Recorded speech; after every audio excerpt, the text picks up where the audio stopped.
નમસ્કાર દર્શક મિત્રો, હું હર્ષ પરમાર સહયોગ દ્વારા પ્રસ્તુત ન્યૂઝ 20 ગુજરાતીમાં આપ સૌ દર્શક મિત્રોનું હાર્દિક સ્વાગત કરું છું।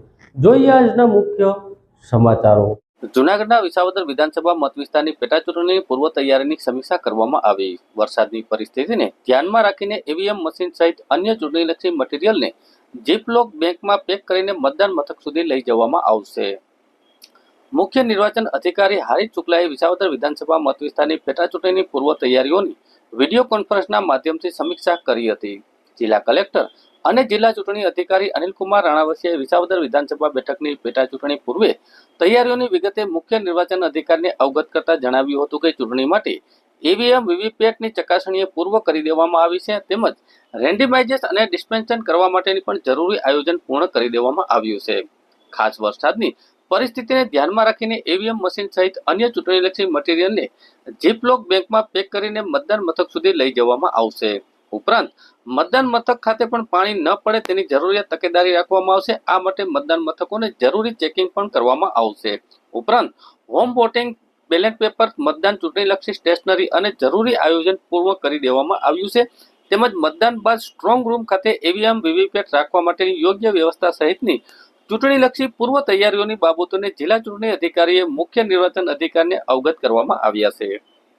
જૂનાગઢ મહાનગરપાલિકા દ્વારા જૂનાગઢ શહેરમાં આવેલા વોર્ડ નંબર 1 થી 15માં સફાઈ અભિયાન ચલાવવામાં આવ્યું હતું, તેમજ પ્રતિબંધિત પ્લાસ્ટિકનું ચેકિંગ પણ હાથ ધરવામાં આવ્યું હતું।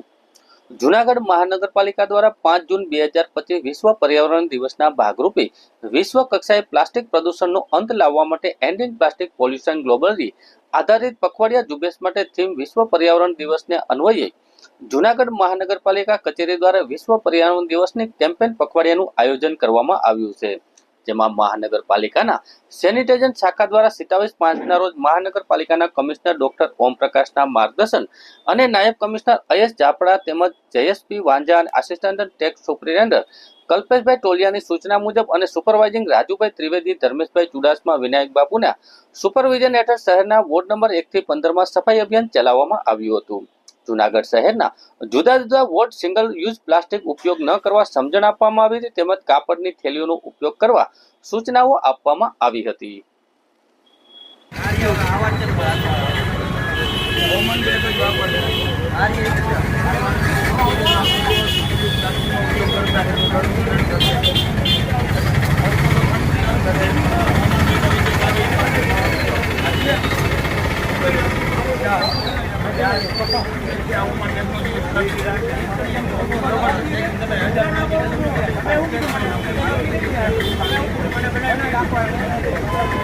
જૂનાગઢના મેંદરડા પંથકમાં કમોસમી વરસાદ અને પવનથી તલના પાકને ભારે નુકસાની, ખેડૂતોમાં ચિંતાનો માહોલ। જૂનાગઢ જિલ્લાના મેંદરડા પંથકમાં ભારે પવન સાથે કમોસમી વરસાદ પડતા ખેડૂતોની સ્થિતિ કફોડી બની ગઈ છે। ખાસ કરીને ઉનાળુ સિઝનમાં વાવેલા તલના પાકને મોટું નુકસાન પહોંચ્યું છે। ખેડૂતોના જણાવ્યા મુજબ ભારે પવન ફૂંકાવાના કારણે તલના ઊભા પાક ઢળી પડ્યા હતા અને વરસાદના કારણે પાકને 50%થી વધુ નુકસાની થઈ છે। ખેતીમાં દવા, મજૂરી અને અન્ય ખર્ચ સહિત વીઘામાં અંદાજે 20,000 જેટલો ખર્ચ થતો હોય છે, જેના કારણે ખેડૂતોની ચિંતામાં વધારો થયો છે। ખેડૂતો દ્વારા સરકાર સમક્ષ તાત્કાલિક સહાયની માંગ ઉઠાવવામાં આવી છે અને ખેડૂતોનો આક્ષેપ છે કે જો સરકાર વળતર માટે પગલાં નહીં લે તો તેમના માટે આર્થિક સંકટ ઊભું થઈ શકે છે। તલના ઉત્પાદન માટે જાણીતા ખેડૂત મેંદરડા પંથકના ખેડૂતો આશા રાખી રહ્યા છે કે નાયબ અધિકારીઓ અને કૃષિ વિભાગ આ નુકસાનીનો તાત્કાલિક સર્વે કરીને યોગ્ય વળતર આપે તેવી આગામી પાક માટે તૈયારી કરી શકે। વાવાઝોડા સાથે વરસાદ થયો, એમાં શું નુકસાની? અરે વાવાઝોડા સાથે વરસાદ આવ્યો, એમાં તલબલ બધું ઢરી ગયું, બહુ નુકસાની છે। તો કેટલી નુકસાની? 50% ઉપર નુકસાની છે। તો તમારું નામ અને ગામનું નામ બોલો। મારું નામ રવજીભાઈ ખૂંટ, ગામ મેંદરડા।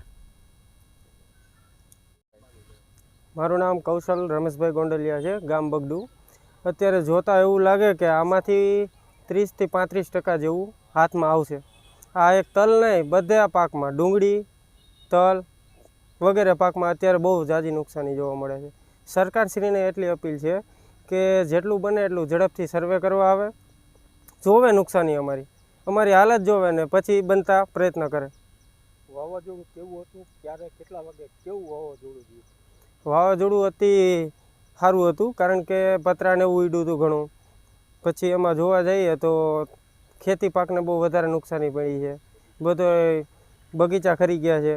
પછી માનો ને કે તલ વળી ગયા છે, બરાબર. એટલે જે મળ્યું એ યોગ્ય નથી. જુનાગઢ મેંદરડા રોડ ઉપર ઘણા ઝાડવા પણ પડી ગયા છે. જુનાગઢ મેંદરડા રોડ ઉપર, પછી મેંદરડા જુનાગઢ બાયપાસ ઉપર એ રોડ બ્લોક થઈ ગયા છે, બંધ થઈ ગયા હતા. એની કામગીરી પણ કાલે ચાલુ હતી. જુનાગઢ શહેરના ગાંધીગ્રામ પોસ્ટ ઓફિસ સામે રહેતા વિજય ઉર્ફે વકાર પ્રવીણચંદ્ર ગોંતિયાએ જાતિ ગુનો કરનાર વ્યક્તિને પાસાના કાયદા હેઠળ સેન્ટ્રલ જેલ લાજપોર સુરત ખાતે ધકેલતી ક્રાઇમ બ્રાન્ચ જુનાગઢ. જુનાગઢ રેન્જના પોલીસ મહાનિરીક્ષક નિલેશ જાંજવાળે સાહેબની સૂચના તેમજ ઇન્ચાર્જ પોલીસ અધિક્ષક ભગીરથસિંહ જાડેજા સાહેબની સૂચના અને માર્ગદર્શન હેઠળ જિલ્લામાં ચાલતી ગેરકાયદેસર લુખાગીરી, ટપોરી અને રોમિયાગીરી કરતા ઇસમો વિરુદ્ધ પાસા તથા તડીપાર જેવા અટકાયત પગલાં લેવા સૂચનાઓ કરવામાં આવી છે. ત્યારે સી ડિવિઝન પોલીસ સ્ટેશન ખાતે ભારતીય ન્યાય સંહિતાના કાયદા હેઠળ નોંધાયેલા ગુના કામે સંડોવાયેલા ઇસમ વિરુદ્ધ વિજય Sawat police inspector division police તરફથી પાસા દરખાસ્ત કરવામાં આવ્યા હતા. ત્યારે જિલ્લા મેજિસ્ટ્રેટ અને કલેક્ટર અનિલકુમાર રાણાવસિયા તરફથી પોલીસ અધિક્ષક મારફતે મોકલતા જિલ્લા મેજિસ્ટ્રેટ અને જિલ્લા કલેક્ટર જુનાગઢ દ્વારા આવી અસામાજિક અને સભ્ય સમાજને છાજે નહીં તેવી પ્રવૃત્તિ કરતા ઇસમો દ્વારા આચરવામાં આવેલા જાતિ ગુનાના ઇસમ વિરુદ્ધ વિજય ઉર્ફે વકાર પ્રવીણચંદ્ર ગોંધિયાને જુનાગઢ વાળાની આવી પ્રવૃત્તિ બંધ કરવા તેમજ જુનાગઢ જિલ્લામાં જાતિ ગુનાઓ આચરતા ઇસમને નસીહત મળે તેમજ દાખલારૂપી ઉદાહરણ પૂરું પડે તે માટે હેતુથી આ ઇસમો વિરુદ્ધ તાત્કાલિક વોરંટ ઇસ્યુ કરવામાં આવ્યા હતા અને આ વ્યક્તિને પાસાના કાયદા હેઠળ સેન્ટ્રલ જેલ લાજપોર સુરત ખાતે ધકેલવામાં આવ્યો છે.